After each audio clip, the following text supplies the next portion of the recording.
नमस्कार। India debate में आप सबका स्वागत है। मैं हूं आशुतोष पाठक।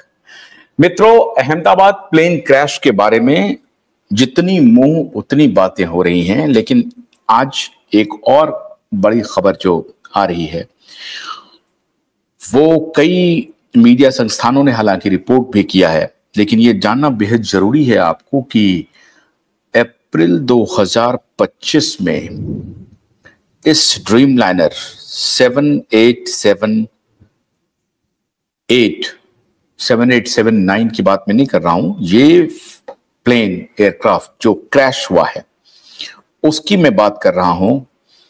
अप्रैल 2025 में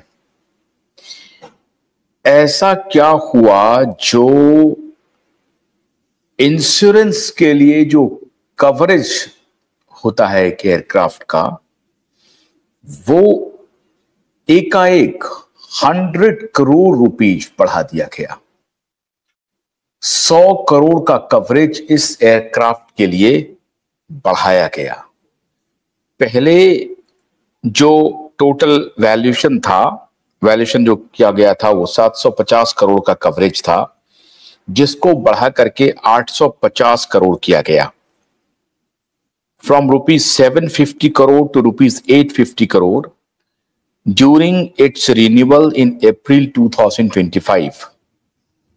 This came following an engine replacement on the plane.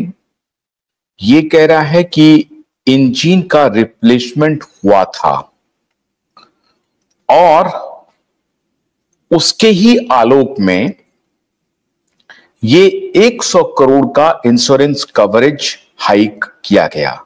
जो 750 करोड़ रुपए था वो 850 करोड़ रुपए किया गया।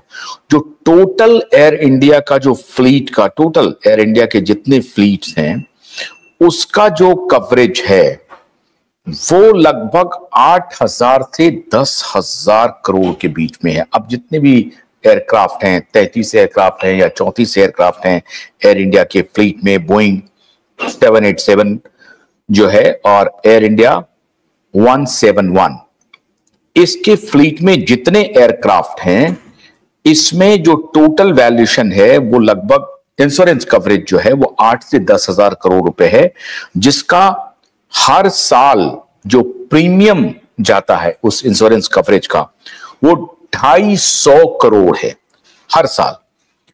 अब ये जो 100 करोड़ रुपए जो बढ़ाया गया है, इसमें इस एयरक्राफ्ट का जो इंश्योरेंस है, जो टोटल कवरेज है, इसमें कितना मिलने की गुंजाइश है।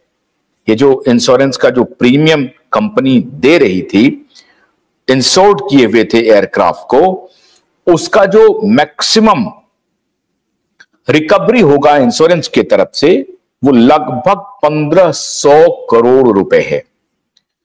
मतलब ये हुआ कि पहले 750 करोड़ से 850 करोड़ किया गया था और जो टोटल क्लेम इनका बनता है, अगर ये प्लेन में कोई खराबी होती है या क्रैश होता है, खराबी नहीं, ये क्रैश होने की ही स्थिति में आप क्लेम करते हैं, वो लगभग 1,500 करोड़ रुपए का क्लेम बनता है।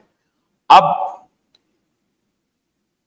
इसमें अभी तक जो कंपनी ने अनाउंस किया है लोगों को कॉम्पनसेशन देने का, जिनकी मृत्यु हुई है इस एयरक्राफ्ट में जो क्रैश होने के बाद, उसमें 242 करोड़ 241 करोड़ का, चूंकि 241 लोग मरे हैं जो इस एयरक्राफ्ट में थे, उनको लेकर के इन्होंने घोषणा की है कि 1 करोड़ रुपए की मुआवजा राशि लोगों को जो दिया जाएगा, मृत परिवारों को, जो मृतक के परिवारों को मिलेगा वो 1 करोड़ रुपए। अब 1 करोड़ रुपए का मतलब हुआ कि 241 लोगों की मौत हुई है जो एयरक्राफ्ट में है, तो उनको अगर 1-1 करोड़ मिलता है तो 241 करोड़ का मुआवजा इनके तरफ से दिया जाएगा, कंपनी की तरफ से।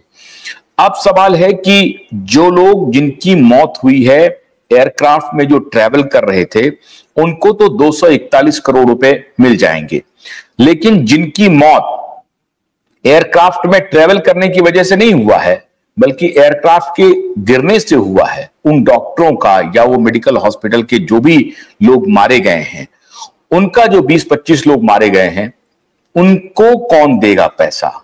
क्या उनको इंश्योरेंस कंपनी देगी या एयर इंडिया देगी उसको पैसा, या उनका कौन सा इंश्योरेंस मिलेगा? क्या मिलेगा? जो उनको जो इंश्योरेंस मिला हुआ है, जो अगर किसी इंडिविजुअल ने अपना इंश्योरेंस करा रखा है, लाइफ इंश्योरेंस, वो पैसा मिलेगा या एयर इंडिया भी उसे पैसा देगी? नंबर 1। नंबर 2, अभी तक 241 करोड़ रुपए की घोषणा एयर इंडिया ने अपने तरफ से किया है, मतलब सबको 1-1 करोड़ रुपए।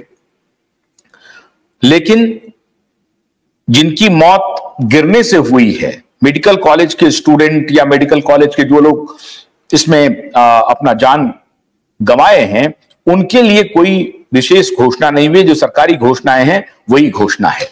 लेकिन सबसे इंपॉर्टेंट बात है, अब मैं ये बात आज मैं क्यों कर रहा हूं, भारत के इंश्योरेंस कंपनी को जो कवर करना था वो 7 to 10% ही कवरेज है।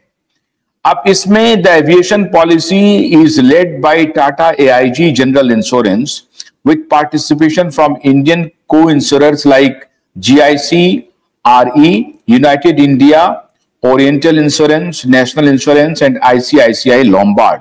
Over 90% of the risk is reinsured with global players including AIG, AXA, XL, and offers a London and Bermuda markets.